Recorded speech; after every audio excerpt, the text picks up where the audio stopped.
اخلاق۔ گاؤں کے کنویں پر تین عورتیں پانی بھر رہی تھیں۔ ایک عورت کا بیٹا وہاں سے گزرا۔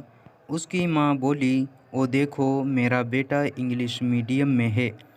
تھوڑی دیر بعد دوسری عورت کا لڑکا گزرا۔ اس کی ماں بولی، "او دیکھو، میرا بیٹا CBSE میں ہے۔"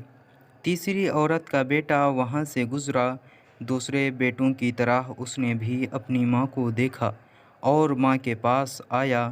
پانی سے بھرا گھڑا اٹھا کر اس نے اپنے کندھے پر رکھا۔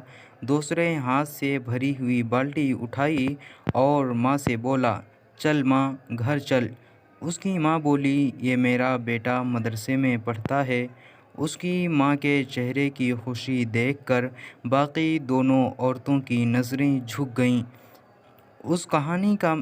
اس کہانی کا مطلب صرف یہ ہے کہ لاکھوں روپے خرچ کر کے بھی تمیز اور اخلاق نہیں سیکھے جا سکتے۔